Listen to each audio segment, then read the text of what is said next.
What you get is what you see. Don't be fooled by the vibes that I got. I'm still shady for the block. Used to have a little, now I have a lot. No matter where I go, I know where I came from. Hey, what's up guys? It is Jakak here, and welcome back to Subnautica. So, just before this whole video starts, this video is gonna be somewhat long. It's basically just gonna be an overview of what happened with the Degasi people, and it's just gonna be the audio the whole time, and I'll be doing stuff in the background, but it's the audio of the Degasi survivors that were on the island that's over there, the deep sea reef that's down there, and they're the ones that were here before us.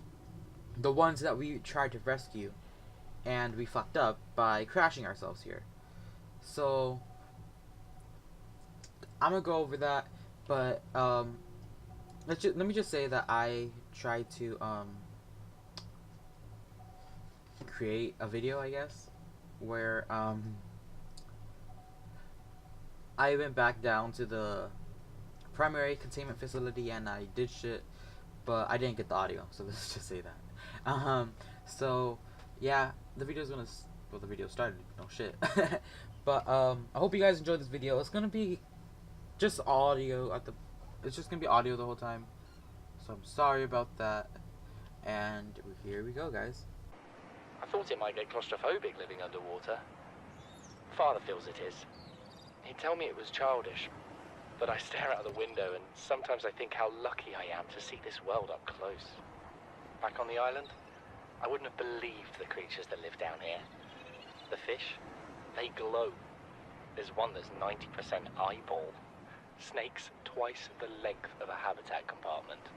Certainly, it's not all friendly. Most of the plant life is toxic. Learned that the hard way. But I've managed to coax some marble melons into growing indoors, and when they don't cover our dietary needs, well, we eat the fish themselves. It's a bit gross, but there's nothing they wouldn't do. I've been attempting to document my findings. Father approves. He says understanding is power, that the more we know about this planet, the more we can use it to our advantage. I'm just doing it because it's fun. It's not easy without proper equipment and network access, but the old-fashioned way, observing, taking notes, testing theories, shows me the world in a way a spectroscopic analysis never could. Lately I've been watching the crab snakes. They ambush their prey as it tries to feed on the mushrooms they hide in. What they don't eat settles on the seabed, which fertilizes the mushrooms, which feeds the herbivores, and so the chain continues. Co-evolution gives me the fuzzies. Something incredible just happened. Since we're down here, I had this plan to build equipment and study the life forms we were encountering, but I didn't have enough enameled glass. So, I started looking for a natural substrate that would strengthen the glass we have, and those stalker teeth we've been finding fit the bill. Only, well, we needed more. That's when Marguerite got interested. She actually listened to me, more than I can say for Father, and I worked up the courage to talk about my more tentative theories. When I told her they were attracted to metal deposits, that their teeth get dislodged when they pick them up, her eyes narrowed and she dashed out of the room. 3 hours later, she came back, her pack loaded down with stalker teeth. I asked her about it. She shrugged and said my theories were good. Said she had the meeting out of the palm of her hand. I think she meant it literally. She is incredible. She went out to the kelp forest armed with just a heat blade and went fin to fin with a pack of stalkers. On the one hand, that is the coolest thing I have ever heard. On the other, well, I hope the stalkers didn't come off worse than Marguerite did. She had a huge gash on her forearm. I don't think things went as smoothly as she made out. What's the point in surviving here if we have to kill everything that makes it so wonderful? I wish I knew more about these animals, but Father won't let me leave the habitat. Maybe with all this glass, we could build a containment unit and get up close to them. This is the first time I've seen sunlight in months. After all that time in the deep, I'd been dreaming of it. Now that I'm back here, I'm finding it hard to enjoy alone. Father was right. We should never have left this place. We shouldn't have gone so deep. They do not want us down there. Despite my best efforts, ill health is taking hold of me. The visions are getting worse. Marguerite and Father are now part of the ecosystem of this incredible planet. It's reassuring to know that when I go, I'll join them. Until then, well, there's always the view. This island is a godsend. Look out of the window. No predators, fresh food. No building materials, nothing left of the ship, and your kid says we're gonna starve without more grow beds. Speak up, kid. It's true, Father. The natural growth rates are too slow to keep supporting us. All I'm saying is ocean's got us surrounded.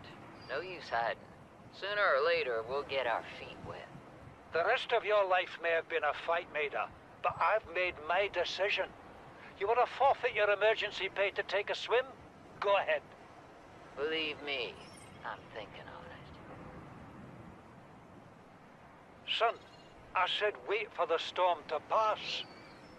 Your life's more valuable to me than a plant patch. You stopped being in charge when the ship you were captaining sunk. I'll stop being in charge when you take charge of yourself. Say, Chief. Chief, What? do you know how to drain those grow beds of 40 tons of storm water? Or how to conjure food from the air? I know how to prioritize. I'm just saying, if that's so, what's your boy's life worth to you today? If tomorrow you're gonna be so hungry you start wondering what he tastes like. Let him go deal with the plants. Son, go deal with the plants. Interfere with my family again, and when rescue arrives, I will leave you here. Do you understand me? No rescue coming, Chief. Not in time. And no staying here neither. This rain keeps falling, sooner or later this place will be buried. Only choice we got is whether to get buried with it. You see, Chief, you brought us to this sodden planet.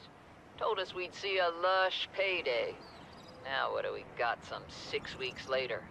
A dead crew, a habitat that's half buried, food washed away. I suppose the executive decisions would be better left to someone with your extensive experience of hitting people in the face. I know enough not to take unscheduled detours to uncharted planets. That's something you don't want to learn the hard way. Easy to judge a decision in hindsight. Harder to come up with a plan of your own. Got one already. We take what we can carry and hunker down in a cave somewhere. I scouted a site, a couple 100 meters deep, lots of metal deposits. How do you imagine we'd live? With ready access to building materials, like damn queens, a couple of water filters, a bioreactor, fresh fish. But Chief, we'll eat seaweed salad and drink our own piss if that's what it takes. All that matters is, do you got something better? Send the coordinates to my PDA. I'll review your proposal. What is that thing? I don't know. I found it outside in the sand. Part of another ship? None I've ever seen. It's not even scratched. Don't fool around with it. It might be worth something. Stand down, Chief. If it were gonna crumble to dust, it would have done so when I picked it up. It's glowing. We're not the first people to come to this planet. People. Maybe. Could be aliens. Could be the damn sea monsters for all we know. One thing for sure, we ain't gonna find out by staying here. Son, there is always a pecking order. And in our world, money makes a hierarchy. I pay Maida a fraction of what I pay you, and you a fraction of what I pay me. If money makes the hierarchy, why is Marguerite making the decisions? We need her. We let her think what she likes, so long as she does what she's told. What if she doesn't? For enough money, she will. People always do. We're already 200 meters below sea level. You want to go deeper? Look around us, Chief. Water leaking through the hull, water outside the hatch. We're drowning real slow. If rescue arrives, whatever shot us down, it's gonna do it again and again until it's shut off. You see an off switch around here, Chief? Why would it any more likely be half a kilometer down? Your kid found something on the scanner. There's something down there. Something that shouldn't be. You're mad. I'm going all the same, and I have an idea you two are gonna follow. But if you do, be mindful. Your authority stopped at sea level. Please, stop fighting and listen. We're sick. What? How? You've been coughing, right? Feeling itchy? Blisters? Yeah. The biometrics would have warned us if we were sick. It's something new. It's not in the database. Come on, then. What's it gonna do? Turn us inside out? Dissolve us into jelly? It's an alien bacteria. It's everywhere. Every organism on this planet. It's altering our genetic code. How are the creatures surviving if they're infected? I don't know yet. Want me to cut some of them open for you? Find out what makes them tick? No. Just tell me what you need, son. Materials, equipment. Just... Can I have some quiet? I need some time to think.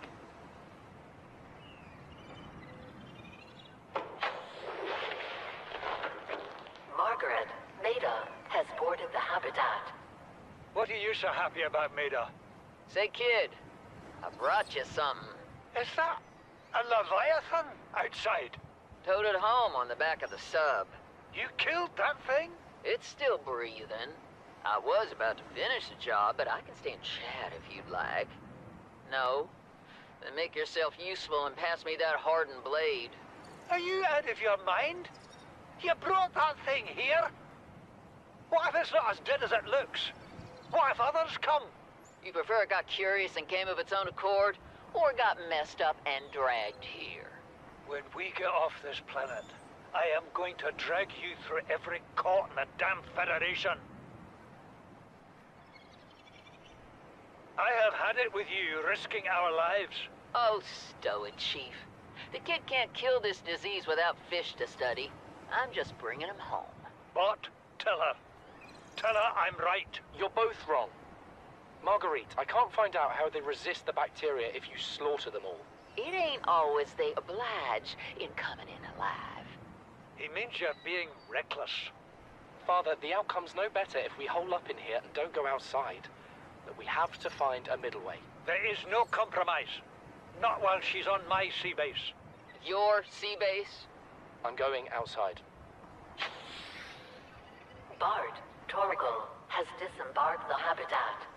Bart, come in. It's dangerous. Damn it, boy. I know you can hear me.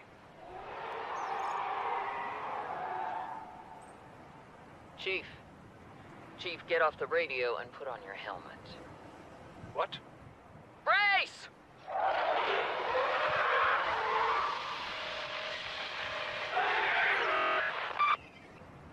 These conniving corporate bourgeois, inbred, incompetent, self-absorbed jerks don't have a damn clue. The kid's not so bad. He's even useful. But I swear, everything that comes out of his father's idiot face is a narcissistic lie. If he wants to stay in this cave, his problem. I'm the one doing the heavy lifting. Screw the contract. Screw the emergency pay. When sea monsters are hunting you, you don't hide. You hunt the sea monsters. Then you build a bigger boat out of sea monster bones and you hunt bigger monsters. Keep going until there aren't any monsters left to hunt you. I'm going deeper. I'm gonna find what shot us down and I'm gonna tear its damn heart out. I've started the prep work. The kids taught me how to make enameled glass. I've started stockpiling metal ores to build myself a sea moth. I'll raid the indoor grow beds before I leave. Chief's log, 5 weeks since the crash. The only other survivors are my son, Bart, and Maida, the cut-price mercenary I commissioned for the journey. After days drifting in the life pod, rain hammering on the roof, the weather cleared and we washed up here. I had Maida salvage the Degasi wreck, set Bart to finding us a stable source of food. His education is paying off sooner than I'd anticipated. Our only problem is Maida. She says the weather's going to turn. I say she's finding excuses to risk our lives. I imagine she's not gonna weaken her life without a physical altercation, and she's itching for a fight. In every judgment she makes, things go from bad to worse. If she had my experience, she'd have more faith. Humans have spent millennia specializing in how to shackle nature to our will. This planet won't cause us any new problems. My one task now is to keep us alive, as comfortably as possible, until the insurance company arranges rescue. In this part of space, that could be months, or even years. You know what Maida told me today? She wants to build a habitat 500 meters below sea level, more than 1 kilometer northeast of here. And she needs Bart and I to do it. She's got it into her head that she can save us if she just acts recklessly enough. But I've hauled Star Wars to Neptune, Plasteel to the Federation. This family operates 9 different mining colonies across the Ariadne Arm. Maida thinks she's better suited to lead. Her contract still says otherwise. But I just cannot damn well tell whether it's the stupidest idea I ever heard, or my only hope. I turned 80 years old last week. I thought I had another 80 in me, but marooned on this planet, there's no swapping out of my liver when the old one fails. Here, I'm mortal. And Maida is useful. So, it's my responsibility to make a decision. Return to the island and hope whatever knocked the Degasi out of the sky won't do the same to the rescue ship. Or take us deeper in search of answers. And all the while be hoping old age gets me before the sea monsters do. I'll give Maida just one thing. She was right about these caves. There's enough lithium there to fabricate 100 tons of plasteel. Enough for a damn fleet of Cyclops submarines. There was nothing anyone could have done to avoid crashing here. But I was right to order the detour. If we get off this planet, they'll be talking about the Torgal share price on the other side of the Federation. Came out of nowhere. An alien kraken, bigger than a Cyclops. Tore a hole clear through the reinforced hull. I barely got my breather in time. I told her. I said others would come. The rupture threw me clear of the habitat, and the monster turned and bore down on me. Just as its tentacles came within reach, Maida appeared out of nowhere.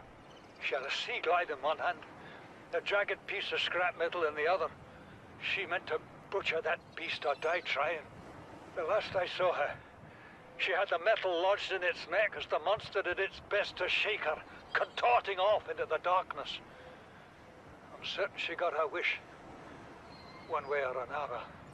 Then I thought I saw a light deep below me. I hoped maybe Bart had swum clear. I followed it. Now I wonder whether I saw anything at all. My oxygen is low. The habitat is gone. I can't see the sky. Something surely has the scent of my blood.